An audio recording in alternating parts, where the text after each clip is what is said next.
해피 뉴 이어. 오늘 말씀의 제목은 예수를 바라보자입니다. 요절 말씀은 히브리서 12장 2절입니다. 요절 말씀을 한 목소리로 읽어보시겠습니다. 시작. 믿음의 주여 또 온전하게 하시는 이인 예수를 바라보자. 그는 그 앞에 있는 기쁨을 위하여 십자가를 참으사 부끄러움을 개의치 아니하시더니 하나님 보좌 우편에 앉으셨느니라. 오늘 말씀은 믿음으로 사느라 고난당하고 지쳐있는 히브리 성도들에게 주신 격려의 메시지입니다. 저자는 믿음을 장거리 경주에 비유하면서 완주하도록 당부하며 우리가 받는 고난의 의미와 이를 어떤 자세로 감당해야 하는지 가르쳐주고 있습니다. 2026년 새해에 믿음으로 승리한 본이 되시는 예수님을 바라보고 따르는 가운데 우리도 믿음의 승리를 체험하기를 기도합니다. 제1장 믿음의 경주 1절에서 3절입니다. 1절을 보십시오. 1절 말씀 같이 읽어보시겠습니다. 시작. 이러므로 우리에게 구름같이 둘러싸 허다한 증인들이 있으니 모든 무거운 것과 얽매이기 쉬운 자를 벗어버리고 인내로써 우리 앞에 강한 경주를 하며. 저자는 신앙생활을 장거리 마라톤 경주에 비유하고 있습니다. 이 경주는 우리 앞에 놓여 있기 때문에 반드시 해야만 하는 경주입니다. 그런데 믿음의 경주를 하다 보면 외롭고 힘들다는 생각이 들 때가 있습니다. 그러나 우리에게는 믿음의 경주를 완주한 구름같이 둘러싼 허다한 증인들이 우리를 격려하고 있습니다. 히브리서 11장에는 위대한 믿음의 발자취를 남긴 많은 선진들이 기록되어 있습니다. 믿음으로 노아는 아직 보이지 않는 일에 경고하심을 받아 경외함으로 방주를 준비함으로 그 집을 구원하였고 이로 말미암아 세상을 정죄하고 믿음을 따르는 의의 상속자가 되었습니다. 믿음으로 모세는 바로의 공주의 아들이라 칭함받기를 거절하고 하나님의 백성과 함께 고난받기를 잠시 죄악의 낙을 누리는 것보다 더 좋아하고 그리스도를 위해 받는 수모를 애굽의 모든 보화보다 더 큰 재물로 여겼습니다. 이들은 이미 믿음의 경주를 완주하고 승리의 면류관을 얻은 자들입니다. 증인이라는 말에는 순교자라는 뜻이 담겨 있습니다. 이들은 자신들이 목숨을 내놓고 달려간 길이 생명의 길이요, 진리의 길이요, 영광의 길임을 증언하고 있습니다. 이들은 세상 가치관을 쫓아 살지 않고 하나님의 법도를 쫓아 살았으며 어떤 손해와 아픔과 핍박 가운데서도 뒤로 물러가거나 포기하지 않고 믿음으로 전진하여 하나님을 기쁘시게 한 자들입니다. 이들은 오늘날 우리가 달려가는 믿음의 길이 이상한 길이 아니라 승리의 면류관이 보장된 길임을 증거하고 있습니다. 그리고 우리가 믿음의 경주를 잘할 수 있도록 박수를 치며 격려하고 있습니다.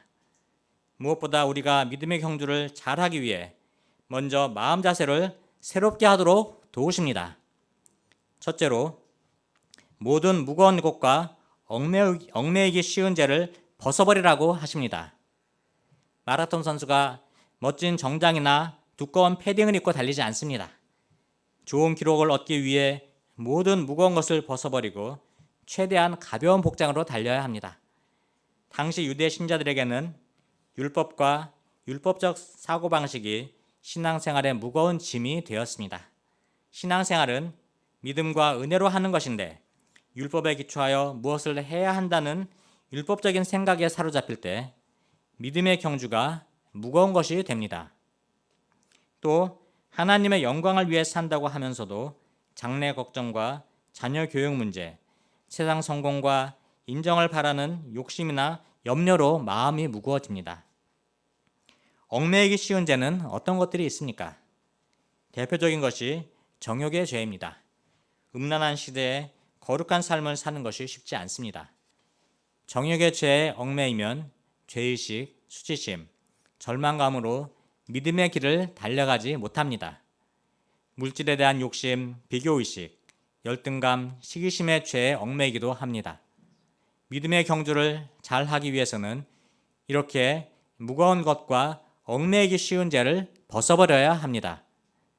사도 바울은 에베소 성도들에게 이렇게 권면했습니다. 너희는 유혹의 욕심을 따라 썩어져가는 구습을 따르는 옛사람을 벗어버리고 오직 너희의 심령이 새롭게 되어 하나님을 따라 의와 진리의 거룩함으로 지으심을 받은 새 사람을 입으라. 에베소서 4장 22절에서 24절입니다. 다윗은 정욕의 죄를 범한 후 나단 선지자의 책망을 듣고 눈물로 회개함으로 믿음의 경주를 할 수 있었습니다. 현재 내 영혼을 짓누르는 무거운 것과 얽매이는 죄짐은 무엇입니까? 이를 벗어버려야 합니다. 시간이 지난다고 저절로 해결되는 것이 아닙니다. 죄짐을 십자가 아래서 벗어버리고 주의 은혜로 충전되어 힘차게 믿음의 경주를 할 수 있기를 기도합니다. 둘째로 인내로서 우리 앞에 당한 경주를 해야 합니다. 신앙생활은 일생 달려가야 하는 장거리 경주입니다. 장거리 경주에는 인내가 절대적으로 요구됩니다. 마라톤 경주를 하다 보면 심장이 터질 것 같은 힘든 고비가 몇 차례 찾아옵니다. 그 고비를 참는 것은 오로지 자기와의 싸움입니다. 믿음의 경주도 힘든 고비가 있습니다. 믿음으로 산다는 이유로 따돌림을 받거나 사명의 십자가가 무겁게 느껴질 때 사명인의 삶을 포기하고 소시민적으로 살고 싶습니다. 신앙생활을 하다가 세상 유혹이 오거나 세상 욕심이 생길 때, 또 하는 일마다 잘 안 되고 꼬일 때 더 이상 자기를 부인하고 사명의 십자가를 지고 싶지 않습니다. 이렇게 힘든 때 바로 이때가 인내가 필요한 때입니다. 인내하면 더 큰 믿음의 비밀을 깨닫고 영적으로 성장하게 됩니다. 예수님께서도 너희의 인내로 너희 영혼을 얻으리라고 말씀하셨습니다. 셋째로 예수님을 바라봐야 합니다. 2절 상반절 보십시오. 믿음의 주요 또 온전하게 하시는 이인 예수를 바라보자. 경주에 있어서 분명한 목표를 바라보는 것이 중요합니다. 우리가 바라봐야 할 최종 목표는 예수님이십니다. Fix your eyes on Jesus. 예수님께 눈을 고정시키고 예수님께 초점을 맞춰야 합니다. 앤드류 머레이는 이 부분을 예수를 바라보고 그의 사랑을 바라보되 그 사랑으로 내 마음이 불붙기까지 바라보자고 해석하였습니다. 우리가 바라봐야 할 예수님은 어떤 분이십니까? 2절 말씀 같이 읽어보시겠습니다. 시작. 주여 또 온전하게 하시는 이인 예수를 바라보자. 그는 앞에 있는 기쁨을 위하여 십자가를 참으사 부러움을 개의치 아니하시더니 하나님 보좌 우편에 앉으셨느니라. 첫째, 예수님은 믿음의 주요 온전하게 하시는 분이십니다. 예수님은 믿음의 창시자이면서 완성자이십니다. 예수님이 내 안에 믿음의 역사를 시작하셨고 끝까지 우리의 믿음을 책임지시고 완성하실 것입니다. 예수님은 우리에 앞서 믿음의 경주를 하시고 우리가 믿음의 발자취를 따라올 수 있도록 모든 면에서 본을 보여주셨습니다. 그러므로 우리 자신이나 상황을 보지 말고 예수님을 바라보고 예수님께서 가신 믿음의 발자취를 따라가기만 하면 됩니다. 둘째, 예수님은 십자가를 참고 부끄러움을 개의치 않으심으로 하나님 보좌 우편에 앉으셨습니다. 십자가는 수치와 멸시와 고통과 저주의 상징입니다. 목자 생활을 하다 보면 부끄러움과 어려움을 당할 때가 있습니다. 학교와 직장에서 이상한 사람 취급당하기도 합니다. 목자님들은 캠퍼스에 나가서 수위 아저씨에게 잡상인 취급당하고 쫓겨나기도 하고 자식보다 어린 양들에게 욕먹고 무시당하기도 합니다. 그럴 때 자존심이 상하고 참기 힘듭니다. 그러나 죄 없으신 예수님은 우리의 죄를 위해 십자가에 달리사 만민의 표적이 되셨습니다. 십자가의 고통과 수치와 멸시를 다 참으셨습니다. 예수님은 십자가 후에 올 부활의 영광을 바라보셨습니다. 예수님은 십자가에 죽으신 후 부활 승천하셔서 하나님 보좌 우편에 앉으시고 온 세상을 다스리는 왕의 왕, 주의 주가 되셨습니다.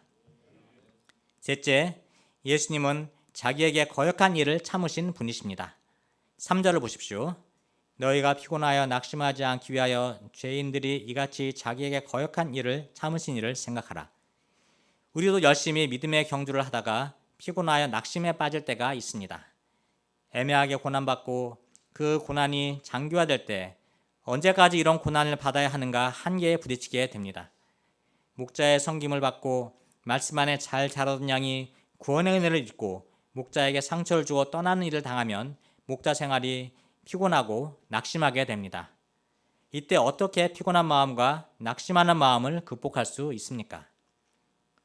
죄인들이 이같이 자기에게 거역한 일을 참으신 일을 생각해야 합니다.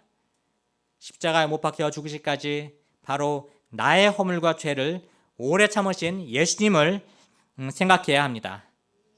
예수께서 나의 교만과 정욕과 불순종과 반항심을 얼마나 오래 참으셨는가를 생각할 때 어려운 고비를 인내하며 믿음의 경주를 끝까지 감당할 힘을 얻게 될 것입니다.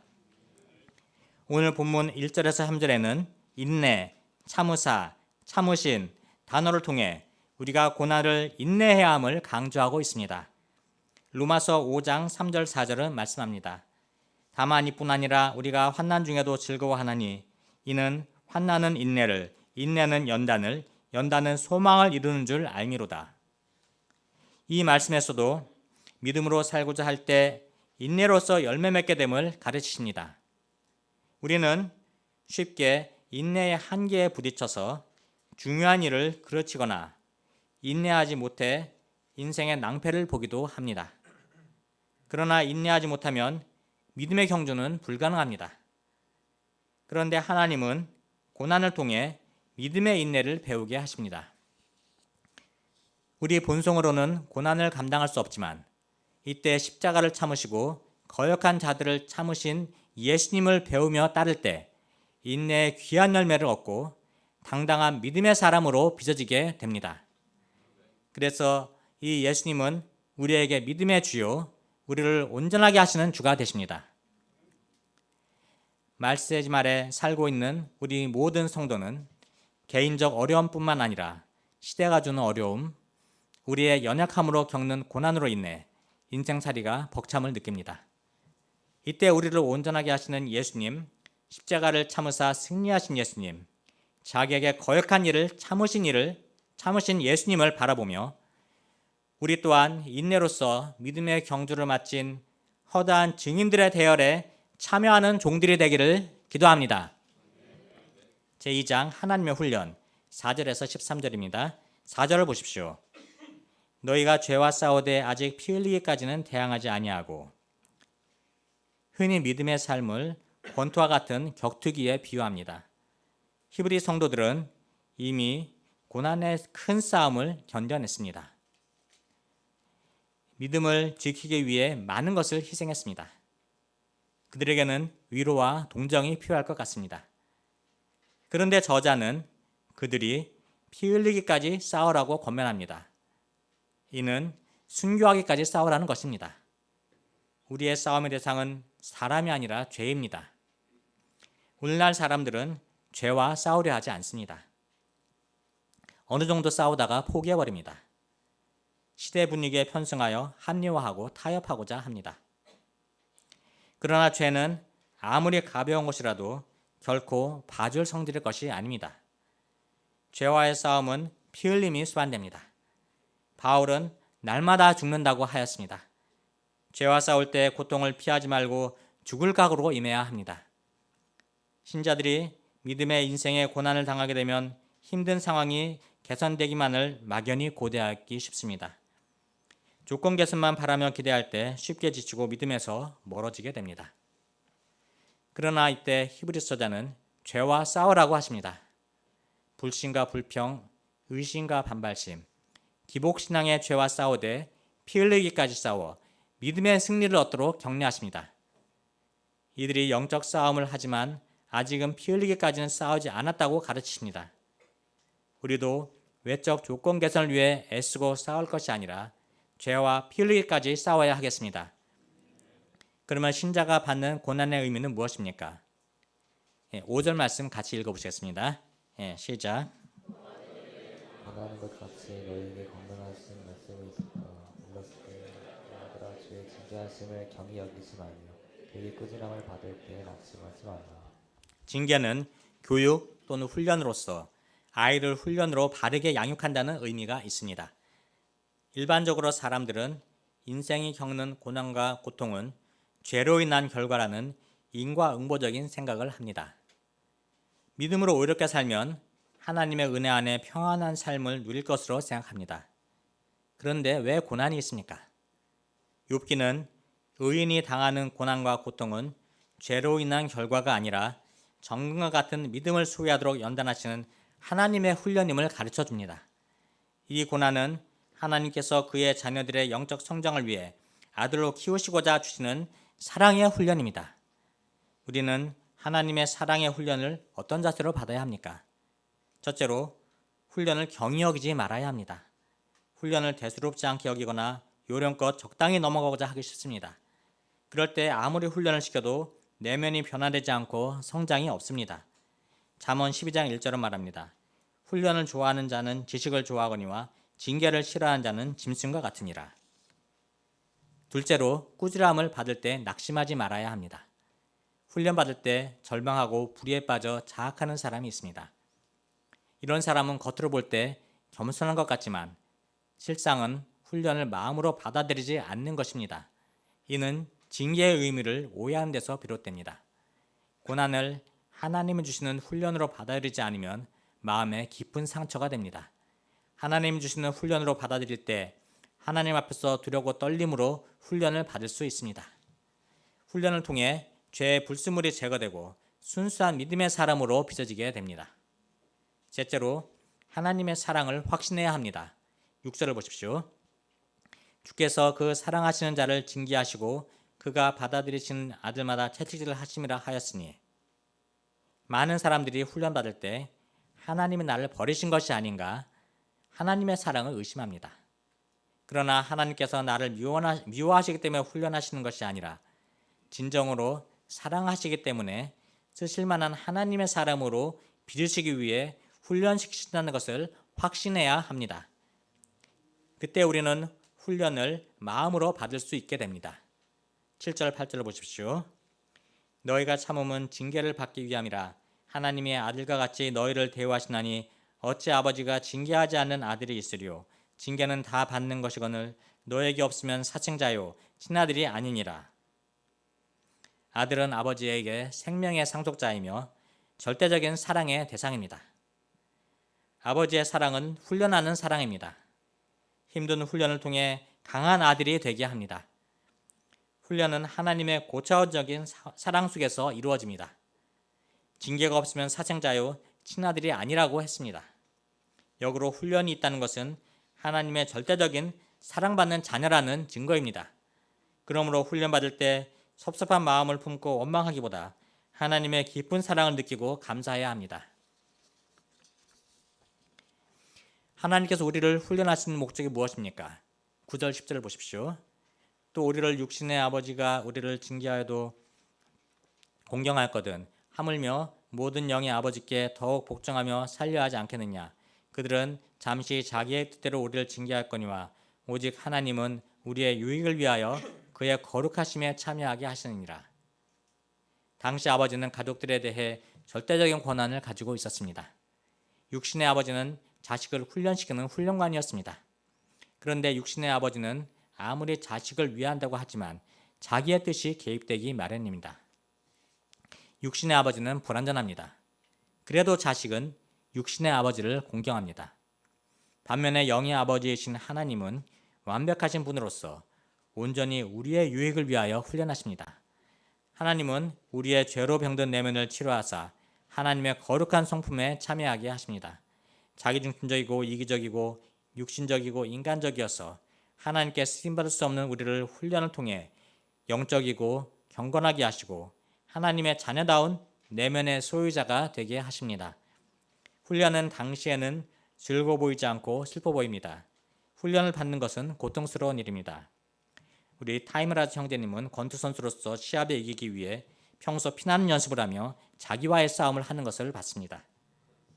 운동선수가 훈련을 잘 받으면 기록이 좋아지고 기술이 느는 것처럼 신자가 고난의 훈련을 잘 받으면 후에는 의와 평강의 열매를 맺습니다.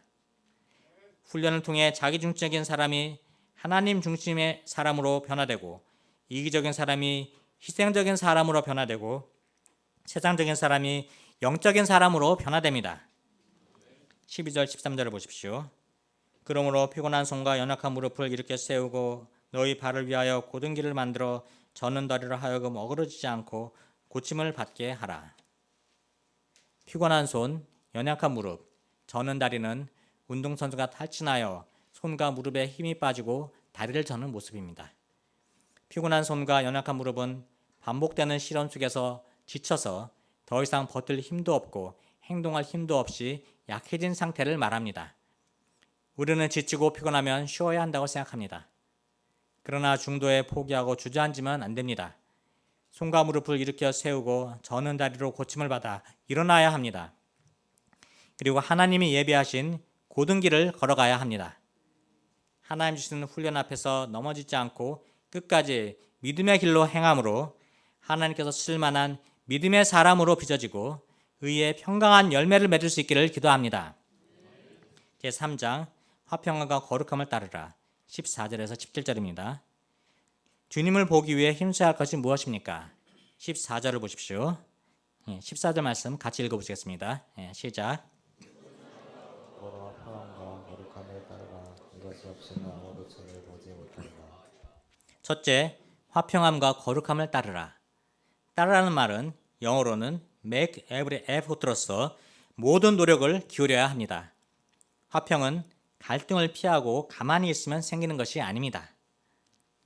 나에게 잘해주는 사람, 뜻이 같고 이해할 수 있는 사람뿐만 아니라 마음이 안 맞는 모든 사람과도 적극적으로 화평을 추구하기에 힘써야 합니다. 나를 핍박하는 자에 대해서도 정죄하거나 미워하기보다 용서하고 더 나아가 기도하고 축복해 주어야 합니다. 사도 바울은 로마 성도들에게 화평의 일과 서로 덕을 세운 일에 힘쓸 것을 권면하였습니다. 예수님도 산상수훈에서 화평하게 하는 자는 복이 있나니 그들이 하나님의 아들이라 일컬음을 받을 것이며 말씀하셨습니다.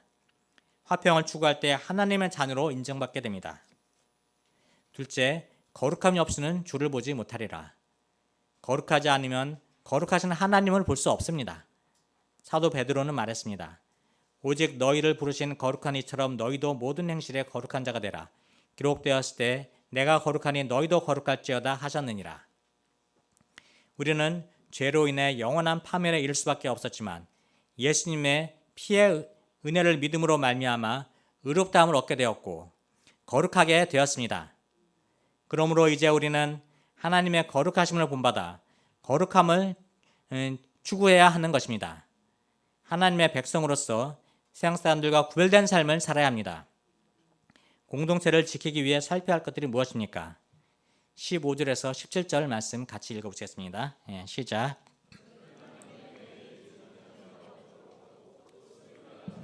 괴롭게 하여 많은 사람이 이로 말미암아 그렇게 되지 않게 하며 운행하는 자와 혹 한결의 음식을 위하여 장자의 명분을 파내서 같이 감명된 자가 없도록 살피라.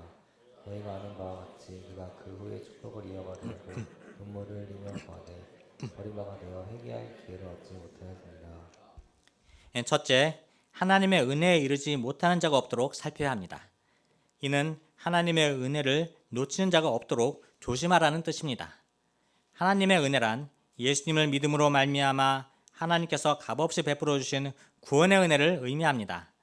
이는 세상의 어떤 것보다 귀한 것으로서 우리는 어떤 상황에서도 구원의 은혜를 놓치지 않도록 조심해야 합니다. 둘째, 쓴뿌리가 나지 않게 해야 합니다. 쓴뿌리는 신명기 29장 18절을 인용한 표현으로서 공동체 전체를 무너뜨릴 수 있는 영적 위험 요소를 가리킵니다. 쓴뿌리는 하나님을 불신하고 세상을 사랑하는 죄의 뿌리라 할 수 있습니다. 뿌리는 즉시 드러나지 않지만 시간이 지날수록 점점 더 깊어져서 괴롭게 하고 더럽게 합니다. 가룟 유다의 마음에 예수님께 대한 쓴뿌리가 생긴 것은 그가 예수님보다 돈을 더 사랑했기 때문입니다. 또한 쓴뿌리는 전염성이 있어서 신앙 공동체를 오염시키고 파괴시킵니다. 그러므로 우리는 마음에 쓴뿌리가 나서 자라지 못하도록 살펴야 합니다. 그리고 마음에 쓴뿌리가 생기면 즉시로 뽑아내야 합니다. 셋째, 음행하는 자와 망령된 자가 없도록 살피라. 음행은 성적 타락으로서 정욕 문제는 율법 사회에서도 피할 수 없는 문제였습니다. 망령된 자는 하나님을 경외하지 않는 세속적인 사람을 가리킵니다. 이삭으로부터 물려받을 장자권은 보통의 장자권과는 달리 그 시에서 메시아가 오신다는 하나님의 약속이 있는 귀한 것이었습니다. 그런데 에서는 내가 죽게 되었는데 이 장자의 명분이 내게 무엇이 유익하리요? 라고 하며 장자의 명분을 가볍게 여겼습니다. 그는 배고픈 육신의 욕망을 충족시키기 위해 팥죽 한 그릇에 장자의 명분을 팔아버렸습니다. 에서가 영적인 축복을 가볍게 여긴 것이 망령된 일이었습니다. 그 결과 나중에 축복을 이어받으려고 눈물을 흘리며 구하였지만 버림바가 되어 회개할 기회를 얻지 못했습니다. 오늘날에도 에서가 그랬던 것처럼 영적인 일을 가볍게 여기고 현실의 유익만 쫓는 실리주의자들이 많습니다. 이런 자들은 마음의 완악함으로 말미암아 영적인 축복을 받을 수 있는 기회를 잃어버리고 영영이 하나님께 버림바가 되고 맙니다. 나중에 후회해도 소용이 없습니다. 우리는 이런 사람이 생기지 않도록 끊임없이 살피고 말씀으로 도와야 합니다. 하나님은 학창시절 자기만 위해 살다 영원한 심판에 이를 수밖에 없는 저를 찾아오셔서 만나주시고 하나님의 거룩한 백성으로 삼아주시고 주와 복음 역사에 쓰임받는 삶을 살게 하셨습니다. 그리고 지난 40년간 잠시의 쉼도 없이 믿음의 길을 달려오게 하셨습니다. 이제는 나이도 있고 사명인의 삶이 힘들고 피곤하게 느껴지고 좀 쉬고 싶다는 생각이 들 때도 있습니다. 그런데 100세 시대를 살고 있음을 생각할 때 앞으로 40년은 더 달려야 하니 이제 반 정도 달려왔다고 할 수 있습니다. 여기서 주저앉는다면 지금까지 모든 수고가 물거품이 되어버리고 말 것입니다. 제가 지치고 피곤한 마음이 들 때 연약하고 부족한 자신의 모습을 바라보기보다 믿음의 주여 온전하게 하시는 이인 예수님을 바라보므로 새 힘을 덧입고 믿음의 경주를 끝까지 완주하기를 기도합니다. 자격 없는 저를 하나님의 자녀 삼으시고 지금까지 베풀어 주신 모든 사랑을 기억하고 영적인 축복을 귀하게 여기고 감당하기를 기도합니다. 하나님 역사에 대한 주인의식을 가지고 깨어 살피고 적극적으로 동역하며 섬기기를 기도합니다. 믿음의 경주를 나 혼자만 달려가지 않고 연약한 자들에게 관심을 가지고 기도하며 일으켜 세우고 바른 길로 달려가도록 돕는 사명을 감당하기를 기도합니다. 적당히 쉬면서 신앙생활을 하고 싶은 마음을 회개하고 내 안에 있는 죄와 피 흘리기까지 싸움으로 믿음의 승리를 체험하고 의와 평강의 열매 맺는 삶을 살기를 기도합니다. 결론적으로 믿음의 경주를 하다가 만나는 모든 문제의 답이 예수님 안에 있습니다. 힘들고 어려운 일을 만날 때 내 안에 믿음의 역사를 시작하시고 끝까지 책임지시고 이루실 예수님을 바라봐야 하겠습니다. 피곤하고 낙심될 때 십자가에서 죽으시기까지 나의 허물과 죄를 오래 참으신 예수님을 생각하므로 새로운 힘과 은혜를 덧입고 믿음의 경주를 감당하기를 기도합니다. 2026년 새해에는 하나님 주시는 훈련을 믿음으로 잘 감당함으로 의와 평강의 열매를 맺고 하나님의 쓰실 만한 믿음의 사람으로 성장하기를 기도합니다. 기도하겠습니다. 사랑과 은혜의 주 하나님 아버지, 죄로 말미암아 영원한 심판에 이를 죄인들을 위해 십자가에서 수치와 고통을 참으시고 죽으시고 부활 승천하심으로 하나님 보좌 우편에 앉으시고 온 세상을 다스리는 왕이 되신 예수님께 감사와 찬송과 영광을 돌려드립니다. 믿음으로 살다가 고난당할 때 예수님을 바라보므로 새 힘과 은혜를 덧입고 부끄러움과 어려움을 이기게 하시기를 기도합니다. 저희가 무거운 것과 얽매이기 쉬운 죄를 벗어버리고 확신 있게 믿음의 경주를 감당하기를 기도합니다. 하나님의 자녀로서 하나님의 사랑의 훈련을 의미를 깨닫고 감사함으로 감당하게 하시고 의와 평강의 열매를 맺고 정금 같은 믿음의 사람으로 빚어지게 하시기를 기도합니다. 예수 그리스도 이름으로 기도드립니다. 아멘.